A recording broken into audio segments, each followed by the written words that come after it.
Good morning, everybody. I'm Yasmin Vasugian. And I'm Savannah Sellers. Happy Friday. Joe is off today right now on Morning News Now. Third dose. Pfizer says it's now developing a COVID booster shot to further protect vaccinated individuals from the highly transmissible Delta variant. But the FDA and CDC aren't sold on another shot just yet. We'll tell you what you need to know. Ahead of schedule, President Biden is expediting U.S. troops withdrawal from Afghanistan while simultaneously defending the move as Taliban forces there gain ground. I will not send another generation of Americans to war in Afghanistan with no reasonable expectation of achieving a different outcome. The latest from the Middle East and Washington this morning.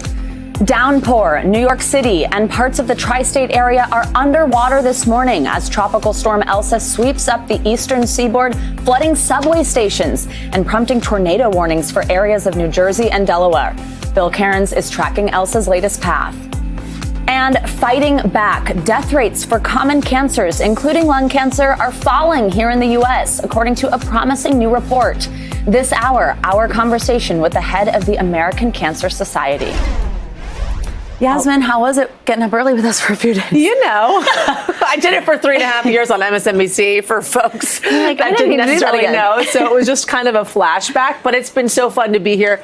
You're going to miss me, right? I am. Okay. I am. It's been so much fun to have It's you. been so fun. Have some Hopefully girl you'll power have in me here. back Yes. at one point we if will, Joe please. decides to take off. But I know he doesn't like to take much vacation. I know Neither that's of true. you two do. Yeah, but no, it's been so much fun to have you. Thanks for being here. We will start this hour with that news of a potential Pfizer booster shot. The company is also working to develop another shot targeting the rapidly spreading Delta variant. The FDA and the CDC, they've not endorsed any booster shots yet, but they also haven't ruled one out.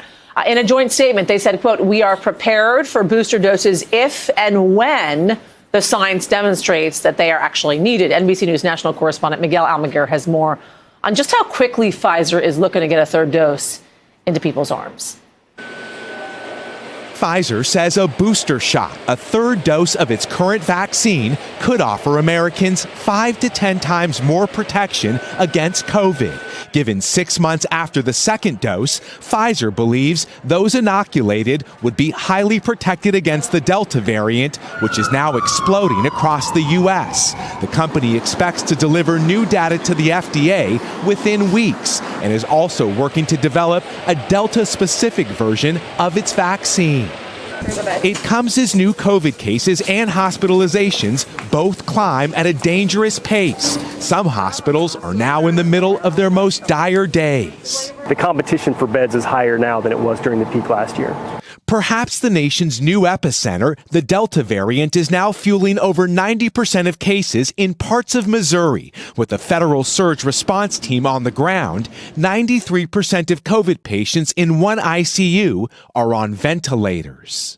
We're seeing some younger population become very ill. We see patients becoming more ill quicker than we did before. I'm so glad that's over. Though vaccines are effective against Delta, the unvaccinated are fueling the spike. With a third of adult Americans not yet inoculated, researchers at Georgetown say these 5 under-vaccinated clusters of the country could become a breeding ground for new variants, putting the rest of the nation at risk. That was NBC's Miguel Almaguer reporting. And as Pfizer and Moderna get to work on their booster shots, it is important to keep in mind that the FDA will have the final say on whether people will need one. Pfizer is also expected to release data that shows immunity can in fact decline 6 months after being fully vaccinated. Let's bring in NBC News medical contributor and our friend, Dr. Natalie Azar, to walk us through the science behind booster shots. Good morning, Dr. Azar. So first, I'm hoping I would love if you could give us some context, because we've talked so much about vaccines, so much about shots, and just kind of remind us here. I mean, we do get the flu shot every year, that type of thing. So, this is not anything that necessarily means something is wrong, I don't think. So just walk us through that, but also what this means for those who've gotten the Pfizer vaccine. And could those who receive the Moderna or J&J vaccines expect one in the future? Because obviously we know that we all just got whatever shot was available here. So what does it mean for everyone? Exactly. So here's kind of like the overall theme for you guys this morning, is that the possibility that we will need a booster shot is definitely out there. But when and in whom is still the big unanswered question. And those questions were not answered by the Pfizer report or their statement released yesterday. Essentially, what they told us was that if you give an individual who's received the two-dose regimen of the Pfizer vaccine, you give them a third dose. Okay, so you have a 5 to 10-fold higher neutralizing antibody titer. That is expected, right? Every time you boost with a vaccine, you're going to get this, correlative rise in the antibody titer. But here's the kicker. We don't know. There's no evidence right now. We'll see if they have anything to show us. There's no evidence right now that if you have been fully vaccinated in the U.S. with any of the 3 currently available vaccines, that you've lost your immunity. We think that is still durable, and that includes Moderna and J&J. The big question will be, our thinking will change about this once we start to see breakthrough infections with Delta that are landing people in the hospital, okay, not just mild illness, but in the hospital. Right. I want to know whether or not you get a breakthrough infection with Delta. Do you get long COVID? We don't have data on that. And probably the most important thing is, if you've been vaccinated, can you transmit the Delta virus to somebody else? Those are big unanswered questions. Right. When those things start shifting, it might be time for a booster. So let's talk about timing here on a couple different aspects, right? So when would we get that type of information? When would we start to see that type of information? And a lot of folks in this country started to get these vaccines back in December. That means we're beyond those 6 months that Pfizer is talking about. And by the way, those are exposed healthcare workers. Those are doctors and nurses on the front lines. Should they be worried? So, let me give you a little personal anecdote. We've reported on this show also that we are one of many centers that are studying the durability and the vaccine response in healthy individuals as well as in people who are immunocompromised, right? So everything that I'm saying really applies to individuals who are under the age of 65 and don't have any other medical conditions or on medications that could theoretically dampen the immune response. The issue, I just had my 6-month antibody titer checked on Tuesday. I was trying to get the results before today's shows, but unfortunately they're not available yet. But here's the thing, even if we see antibody levels decline, and this is so important, the durable immunity is not really related to antibody titers. It is very, very much a function of 2 other parts of your immune system, the T cell immunity and the B cell memory. And these things are not being discussed enough, frankly, by the vaccine makers from Pfizer. They're not studied in commercial tests. So, people need to feel very confident that if they did get the vaccine, there is very likely to be this other arm of the immune system that is giving them protection. And to your point, Yasmin, it's really real world data. A really important point that I want to make is that the CDC right now is not tracking mild or asymptomatic breakthrough cases with Delta or any variant. And this is really important because we do need to know if people are getting mild infection from Delta again, because can you transmit in that instance? Can you get long COVID? We don't have that data. We only have the data on severe breakthrough cases. But basically, it's just time will tell. We have laboratory data. How are the antibodies doing in the blood? We have clinical data, and then we have real world data.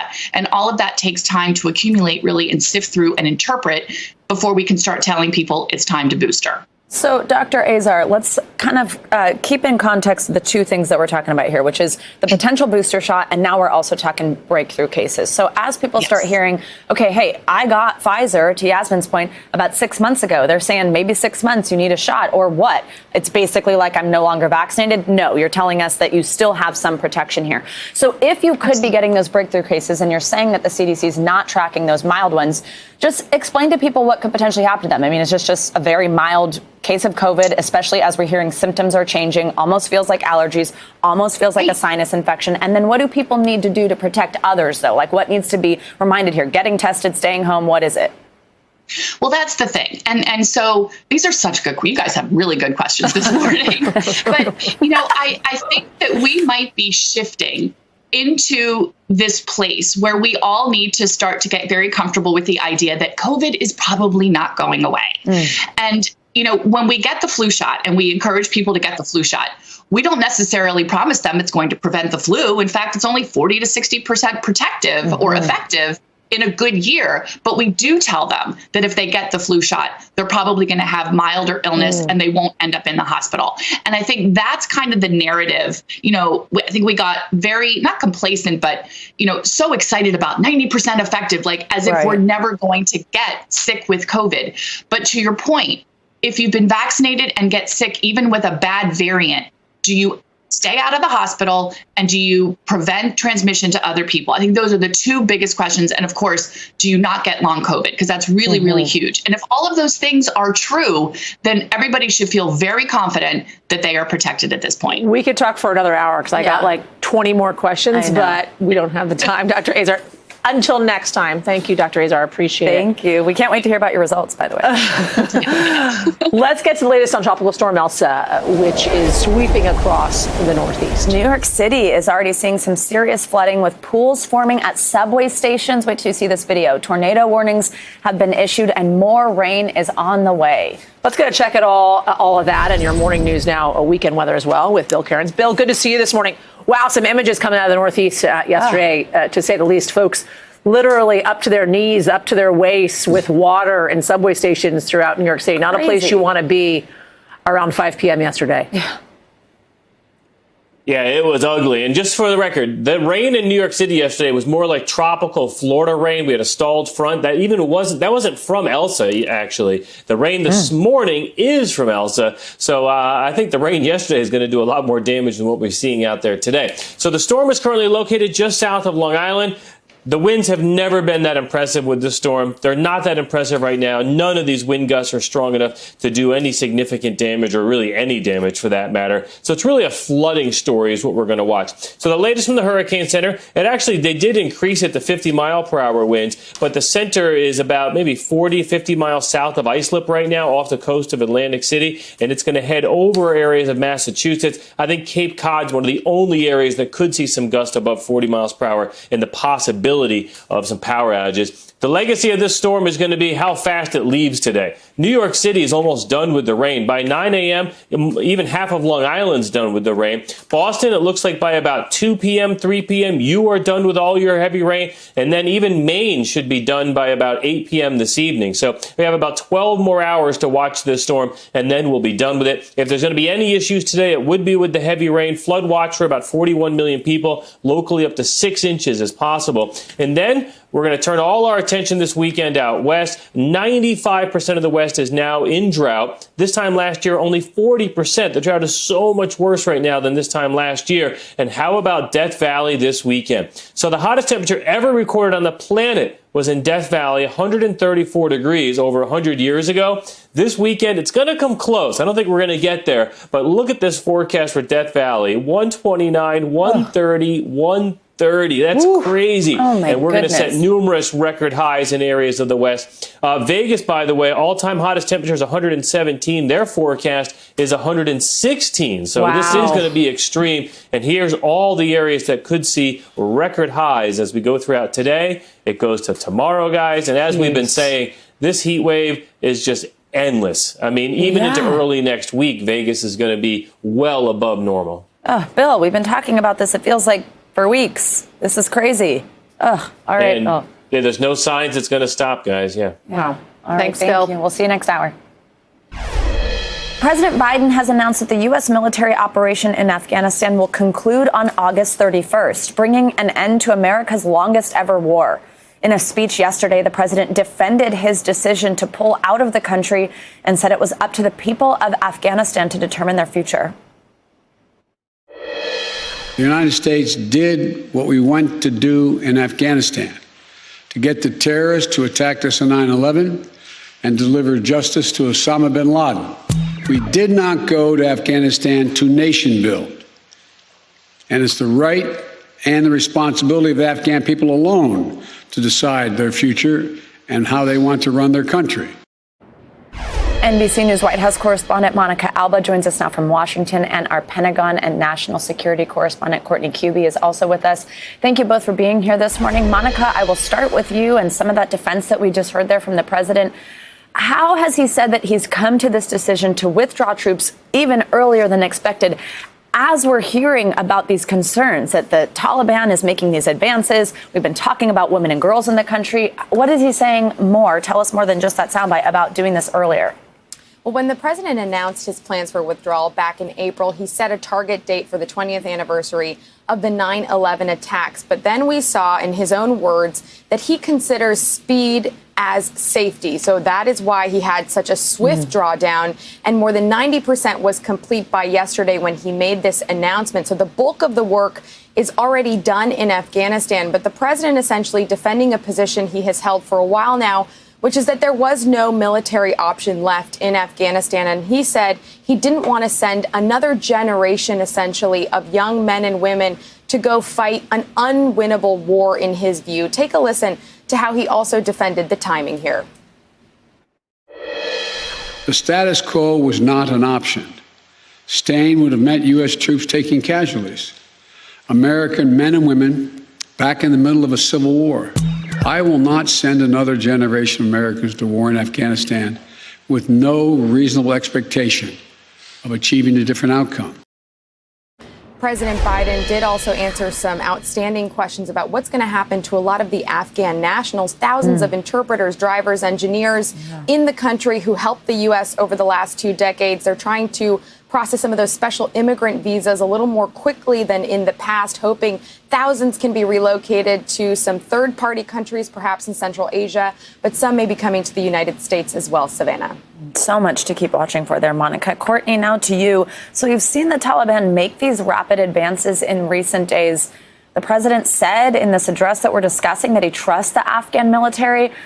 But then we see this incredible reporting from somebody like Richard Engel inside Bagram Airfield that's been left to the Afghan military, but with no power. I mean, tell us about this hole that's been left by the U.S. and how capable they are to fill it.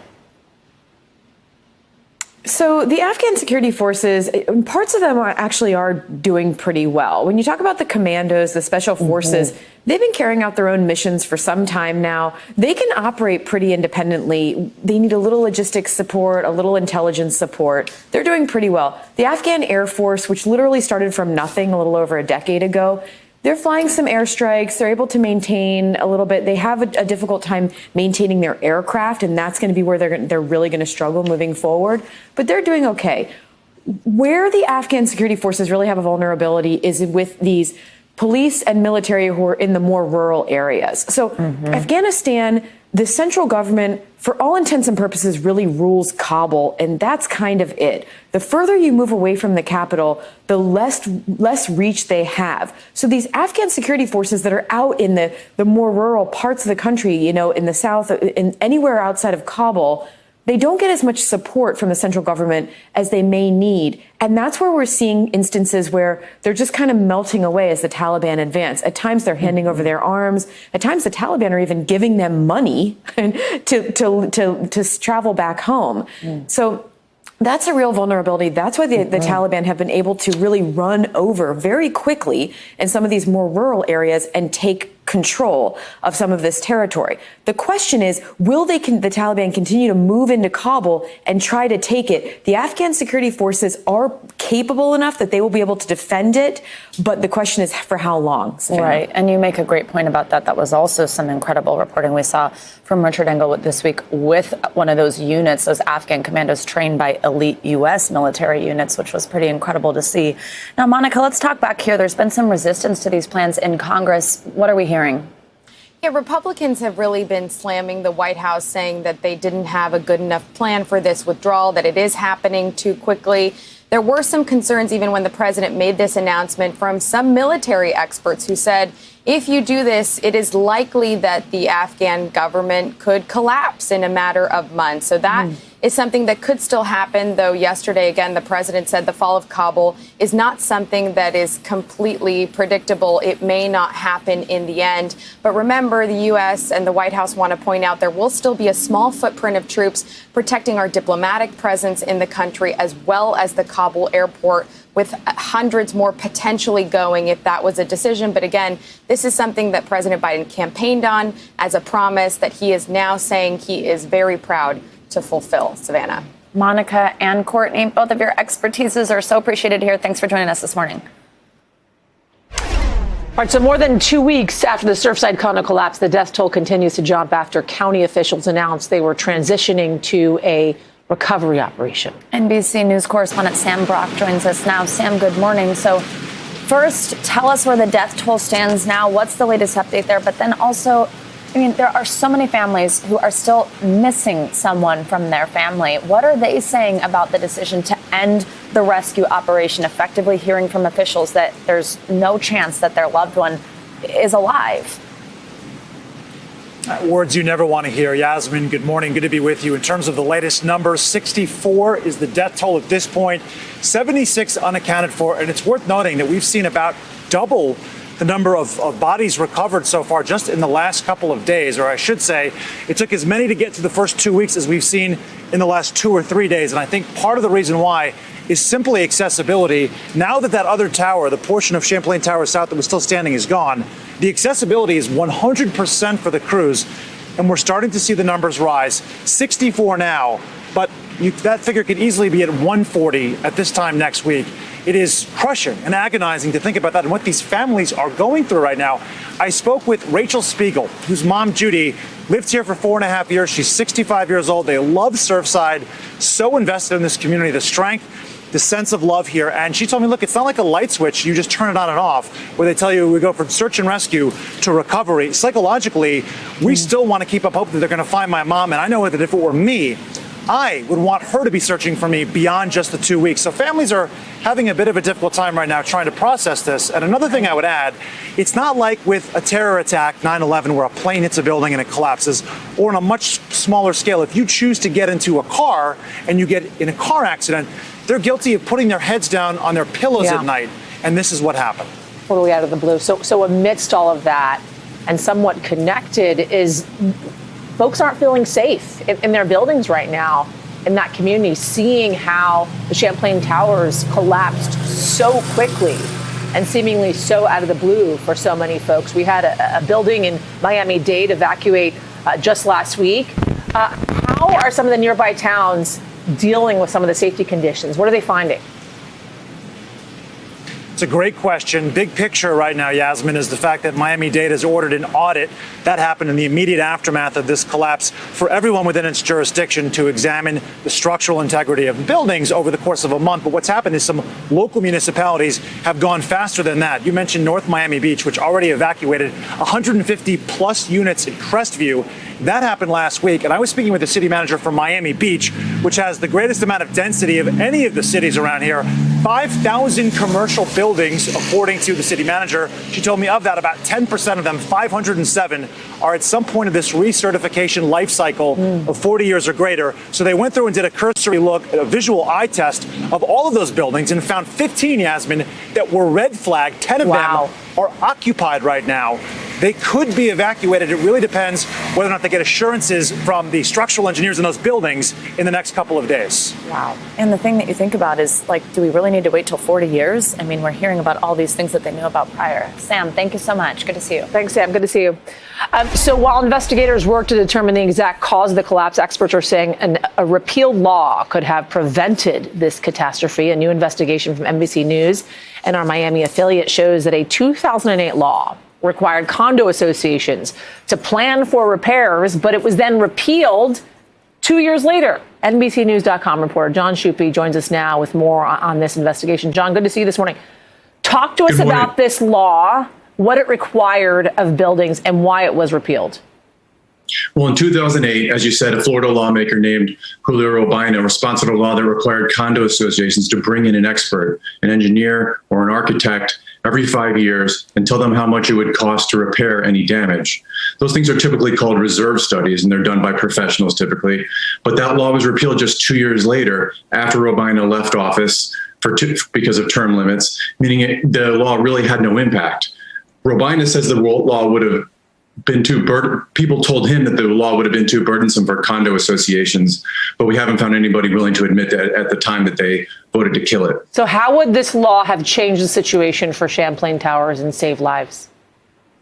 Well, in short, it would have forced that condo association, but all in Florida, to sometime within the 5-year period and thereafter bring in an expert to tell them all these major components, which of them are looking like they need to be replaced now, if they're going to need to be replaced X years from now, and then come up with the money, start socking away the money to save for it. All these details emerging now, I'm sure incredibly troubling for the family members of those lost in the Champlain Tower collapse. John Schuppe, thanks so much. Appreciate it.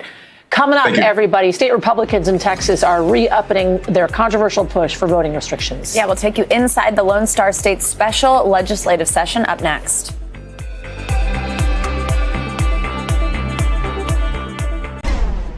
Welcome back. The special legislature session called by Texas Governor Greg Abbott is underway, with state Republicans filing 2 new bills that would restrict voting. Democrats claim the bills target low-income, Black, and immigrant voters by making it harder for them to cast their ballots. The special session is expected to last just 30 days. It comes after Democrats walked out of a regular session back in May, effectively killing the GOP's voting bill. With that, I want to bring in NBC News senior reporter Jane Tim, who's joining us now with more. Jane, good to see you this morning. Thanks for joining us on this. Big day is going to be Saturday, right, for this legislative session, it seems. Talk us through what folks can expect. Yeah, so Saturday is where we're going to see our first public hearing on this bill in the state Senate, scheduled with just 48 hours notice. Advocates are really fired up because they say this is a long bill. The Senate bill is more than 50 pages, and they say Texans really deserve an opportunity to go and testify. And they're working today to really get people out and get them to Austin. Texas is a very big state. It can be a haul to get to Austin in a short period of time. I mean, even the notice that announces this hearing says you need 72 hours notice for disability access for testifying people. And the bill affects how disabled people can vote, how people can help others vote. It's going to be a fiery hearing. Advocates are really ready to get people out and angry and mad about this bill. So, Jane, I mentioned just a moment ago that 2 bills were introduced in the session yesterday, House Bill 3 and Senate Bill 1. We know there might be many more, though. What do these bills tell us about what we could see? What does it show us about the Republican strategy? Yeah, so these bills are sort of the priority bills, the ones that have leadership behind them. You can tell that based on the low number they've been given. Senate Bill 1, advocates say, is a little bit worse, but they see some course correction in House Bill 3. They see some Democratic priorities, quite frankly, where there's in some of these bills, there's an ability to cure ballots that have errors in them. So they know that Republicans are tightening up their bill. They know they're going to have to defend each and every point of that. And they see, and I see, quite frankly, a much more carefully written legislation than we had in the previous session when they tried to do this over Memorial Day weekend. We're already seeing protests basically stream into the Austin area, especially outside the Capitol building. I only expect that is going to grow. What are you hearing about this? Yeah, we have 35 different groups that have come together, and they're from all walks of the progressive agenda, everything from the Sierra Club to the ACLU of Texas to Planned Parenthood and Black Voters Matter Fund. They're all coming together because they say voting rights is foundational. Let's take a listen to what one key player in this coalition said. People showing up and making their voices heard always has an impact. And we know that in this fight, it is also critical for us to show that the vast majority of Texans do not support these racist voter suppression efforts. We do not support putting up intentional barriers to the ballot box, particularly in a state like Texas, where the laws have made it so restrictive for so long. Our generation is tired of this. We're tired of the status quo in Texas, tired of these folks who don't represent us, don't represent our communities, and we're going to vote them out. While this bill may have been brought up pretty quickly, I guarantee you this fight is not going to go down easy. Advocates and Democrats are fired up. Jane Tim, someone we will be checking back in with here on News Now. Thank you so much. Thanks, Jane. All right, from Texas, let's go across the world, really, and see what's making news. NBC News reporter Matthew Bodner joins us now. Hi, Matt. Good morning. Savannah, good morning. Happy Friday. Well, let's start things off. North Korea. The Pope Francis is actually reportedly planning a visit to North Korea. We're hearing this from the South Korean intelligence chief, who says that he's going to be meeting with the South Korean Archbishop and the Vatican's ambassador to South Korea to talk about this proposed meeting. This would, of course, be the very first time that a sitting pope has ever visited North Korea. But there are believed to be several hundred practicing Catholics in North Korea, so one to keep an eye on. Moving on over now to Palestine, to the West Bank, where the dream of 2 Palestinian 60-year-old twins is set to come true very soon after basically 2 decades in the making. And the plan essentially is they own a decommissioned Boeing 707 passenger jet. They bought this back in 1999 for about $100,000 and have wanted to turn it into a restaurant all these years, but war, conflict, and more recently the pandemic have kind of conspired against them to delay this, but it is finally set to open in the next few weeks. And then moving on over finally to Bangladesh, where 15,000 people have defied a national lockdown to go out and see what very well might be the world's smallest cow. Its name is Ronnie. It's about 23 months old, and it stands at just around 20 inches high. And the owner says that he has applied to the Guinness Book of World Records to recognize Ronnie as the world's smallest cow. This is a record Guinness already tracks. They found the previous record holder in India in 2014, stood at 24 inches high. So kind of seems to me like this one might be up for grabs. That is so cute. It's that really tiny cute. cow. I wonder why he's so small. It's so funny. I have to say, I think that restaurant in a plane is such a cool idea. Such a cool idea. And if you've ever been to the TWA hotel, it's really amazing. You could actually swim in the pool while watching planes take off. Yeah, and I love the pictures of the twins on the wing. I know. So cute. Ready to do it. Matt Bodner for us. Thank you, Matt. Good to see you. Coming up, everybody, a pandemic surge in homelessness from coast to coast. How Denver is looking to curb this budding crisis up next. We have a new Scripps National Spelling Bee champion, and she's a true groundbreaker. 14-year-old Zaila Avantgarde from Louisiana won the competition by spelling the word Maria, which means a flowering citrus plant. Not only is she the first African-American winner in the history of the contest, she also holds 3 Guinness World Records, in basketball, including one for dribbling 6 balls at once. She hopes to attend Harvard and play in the WNBA, which I have a feeling she can very much accomplish. But, I mean, that's a varied skill set. I mean, if Harvard doesn't accept her, it's their loss. That is incredible, an incredible gain for young girls, for young black girls. It's so cool. Awesome. Congratulations. Could you spell it? To her. You think? No. All right, let's talk about homelessness surging during this pandemic. And cities across the country, they're working overtime trying to find a solution. The city of Denver and its mayor, who was once homeless, they're trying a new approach. City-sanctioned campsites. NBC News Now correspondent Dasha Burns has more on this. Nobody wants to be in that position. I was the last person suspecting that. I just paid my rent, And I live on Social Security, so I don't get that much. But I had a little place, home. What was it like to have that taken from you? Difficult. But then I also realized I have to be a man and adapt and accept the facts that that's the way it is, and I have to get up and go do something about it. Homelessness has many faces, many stories. This is Alan Bowes. I was living in an apartment for 15 years, faithfully passed all my inspections, paid my rent on time, came home one night to a note on the door that said, order to quit, which means we had a certain amount of time to just pack up and leave. And when did that happen? November. 31 of us were misplaced. November. So in the middle of the pandemic, you were left without a home? Yes. The loophole was a month-to-month lease. Alan lives in Denver. Like many cities across the country, it has a large population of people experiencing homelessness that has surged due to COVID-19. We saw a 30% increase in homelessness during the pandemic. But with the crisis came a commitment to find new solutions. Denver Mayor Michael Hancock supporting an unlikely project. City-sanctioned campsites, deemed safe outdoor spaces, launching in December 2020. You were a little skeptical at first. Why were you skeptical, and then what brought you around to now you guys are expanding this? You know what, I go back to a time as a child growing up. At one point, my family experienced homelessness, and I just didn't find anything humane about encouraging folks to go outdoors. But it was looking at the model. It was one, the pandemic, and two, looking at the model that this collaborative of individuals and institutions built that showed me it would be a thoughtful, well-managed situation, and we had to give it a try. And it made a difference during the pandemic. How different is this and what we're looking at here from what you'll see in other parts of the city? So what we have here is what we call a managed site. So basically it's a clean, organized site that has access to trash, sanitation services. So this is totally different than the status quo.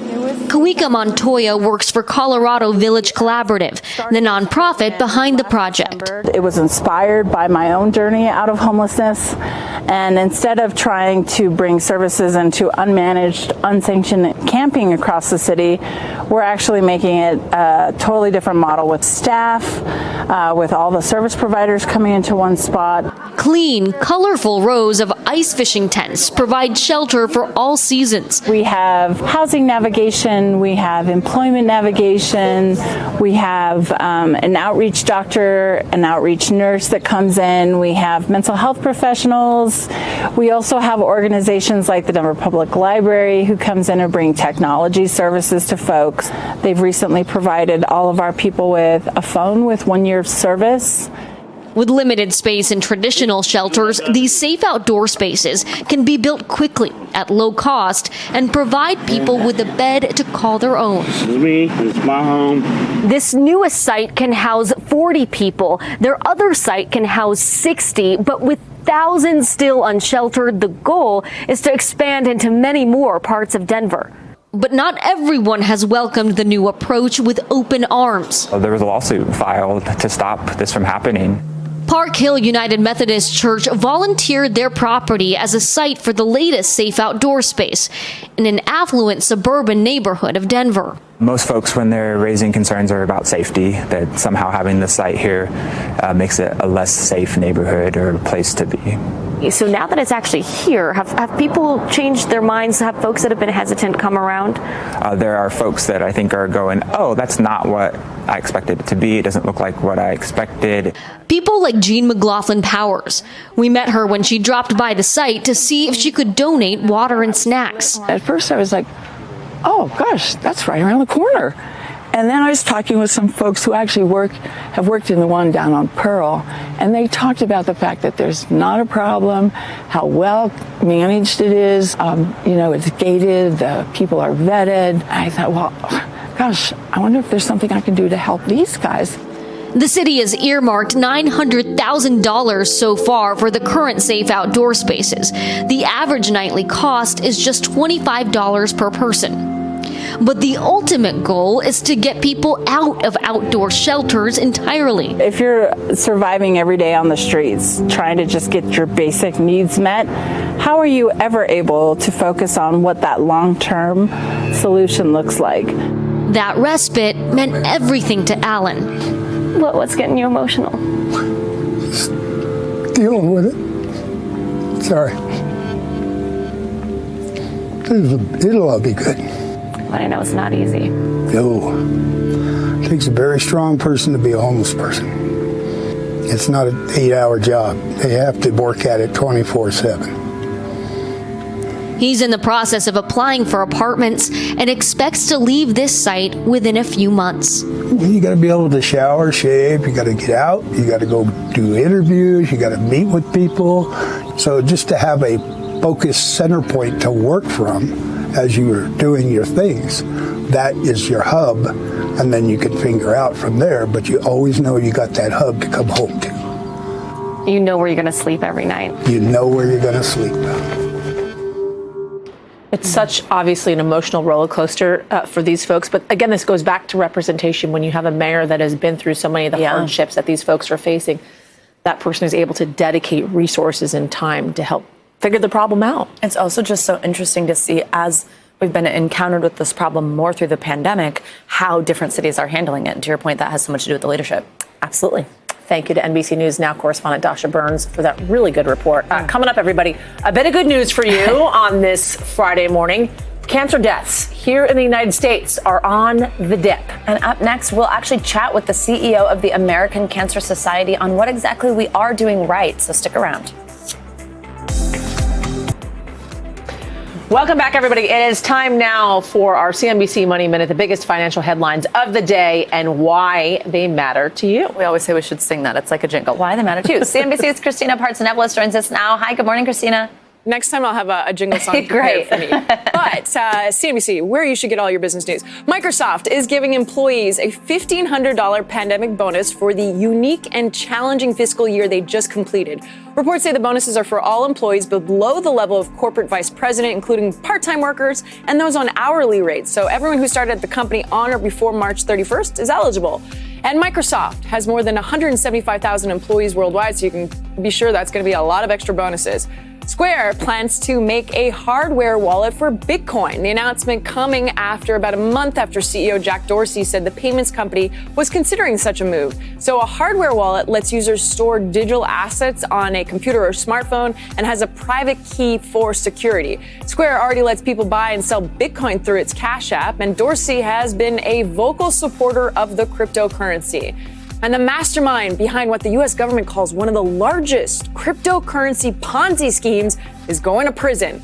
Roger Carlson has been sentenced to 15 years after pleading guilty to securities and wire fraud, as well as money laundering charges. The Justice Department says he defrauded thousands of victims and stole tens of millions of dollars over a decade-long period. Authorities say he persuaded people to use crypto to buy shares in his business, promising them huge payouts tied to the price of gold. So Carlson's essentially the Madoff of the crypto world. The crypto world, it seems. And by the way, NBC, bonuses sounds kind of good. Just saying. Just saying. Just I'm not saying anything. I'm not saying anything, but just saying. Christina, also, good so to much see you. crypto news. We love it. Thanks so much. All right, so cancer remaining the second leading cause of death here in the United States, but there is evidence that more Americans are surviving many of its most common forms. Yeah, a new report shows the overall cancer death rate has declined in recent years, a trend that holds true for both men and women across racial lines. Dr. Karen E. Knudsen, CEO of the American Cancer Society, joins us now. Doctor, thank you so much for being here.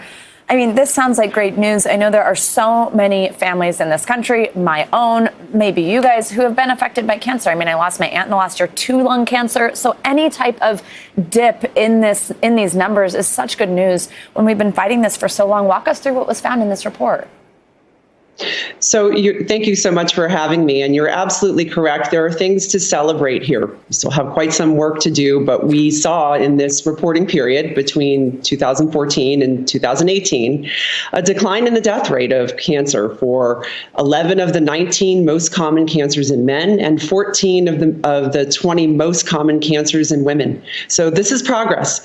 And we saw significant progress across many cancer types. There are still some that we're watching that we're concerned about, but we believe that much of the progress, for example, associated with reduction in mortality of melanoma and lung cancer, has to do with efforts in cancer research and cancer advocacy. So you're talking about cancer research and cancer advocacy. What about people's behavior? Is that at all contributing to this decrease in deaths from cancer? Yeah, especially like melanoma or something. Exactly. Yeah. So this is where early detection and prevention strategies have come into play, as well as with lung cancer. So the declines in lung cancer that we saw were associated, we know, with a reduction in smoking overall for the nation during that period, as well as advances in treatment. These are incredibly important wins for us, and that cancer research was translated directly into new interventions for lung cancer. But it is important to note that lung cancer does remain the leading cause of cancer death in this country, accounting for about 22% of the mortality overall. So as much as we've made gains, there's still much to do. On the side of melanoma, we know that prevention and early detection have played a major role. And one of the biggest wins we saw in this report period was about a 60% increase in survival for patients diagnosed with metastatic melanoma in 2019 versus 2014. So big wins there. Yeah, that's incredible. And you see that B-roll there, the videos of tanning beds and stuff like that. It really has changed. Like, I remember when that was like... Yeah. Those things are completely outdated. You do not walk into a tanning bed at this point. You do not do that. And now I'm like, oh my gosh, how horrible for you. So behavior's totally changed. Yeah. Some major gains there and some really good news on this Friday morning. Thank you, Karen, so much. Appreciate it. Black youth in New Jersey are supporting the next generation of activists by organizing their very own summer camp. NBC News Now correspondent Isa Gutierrez went to see how these programs created by young people for young people are making a big impact. In Paterson, New Jersey, a new kind of summer camp. Say his name! George Floyd! Designed for kids, by other kids.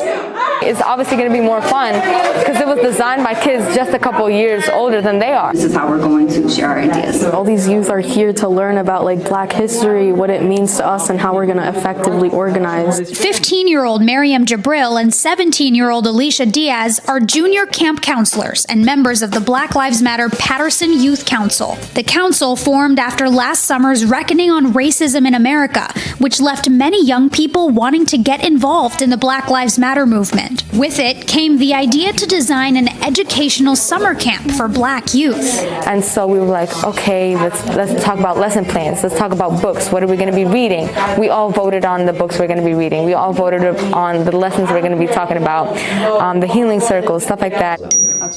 Whenever I hear someone that gets killed on the news, sometimes I have this vision, or this thought that the world is just falling apart. We're evolving but backwards. Okay, because at this point, later on today we'll be reading The Hate You Give, which is a novel that was created during the Black Lives Matter movement, talking about police violence. Zelly Thomas is the lead organizer for Black Lives Matter Paterson. He helped the youth raise over $20,000 in less than 2 months for a staff stipend and activities. It's the first time we've done something like this. There really wasn't no spaces for kids to talk about racial justice, the racism that they're experiencing, or what's really going on in the world, or the tools to be able to advocate for themselves. It's a mission acknowledged by even the group's youngest members. As an African American, you're faced with a lot of racism. Sometimes you just need to do something about it. But this is what I've chosen to do about it. I don't get to learn a lot about Black people because they don't teach us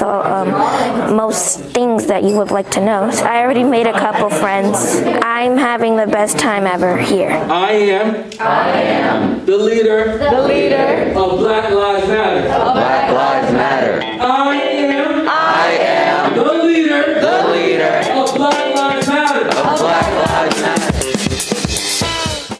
So awesome. For kids, designed by kids. Incredible messaging. I mean, across the board. Best time. Exactly. To hear it straight from them. Exactly. And something needed in this day and age. That was NBC News Now correspondent Isa Gutierrez reporting. Coming up, your weekly dose of good to know. We love this segment, the latest security flaw on your Windows PC. And the next best thing in food delivery technology coming to a college campus near you. Those stories and more coming up next, everybody.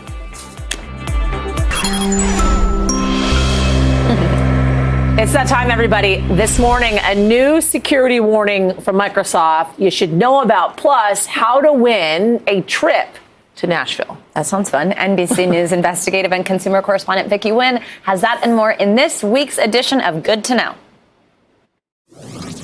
Hi there, good morning. If you own a PC, check your updates. Microsoft this week announced Windows users may be vulnerable to hackers through a system flaw. The company is urging users to immediately install a new security update to avoid allowing hackers to take control of your devices and do some serious damage. Attention, college students. Your next pizza delivery might arrive inside a robot. This fall, Grubhub will deploy self-driving robots to deliver food on over 200 college campuses. When your order arrives, just unlock the robot using the Grubhub app. Not sure if it'll help with the freshman 15, though. For all you country music fans, a free trip to Nashville could be yours. This week, Brad Paisley and the Tennessee governor announced the state will give $250 airline vouchers to the first 10,000 travelers who book trips on visitmusiccity.com.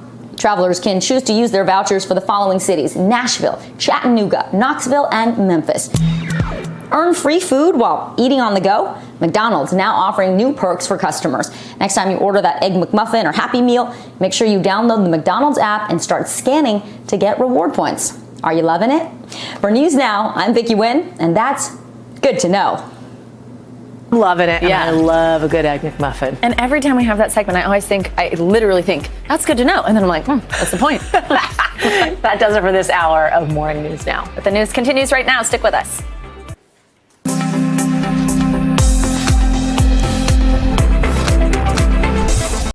Hey, NBC News viewers, thanks for checking out our YouTube channel. Subscribe by clicking on that button down here and click on any of the videos over here to watch the latest interviews, show highlights, and digital exclusives. Thanks for watching.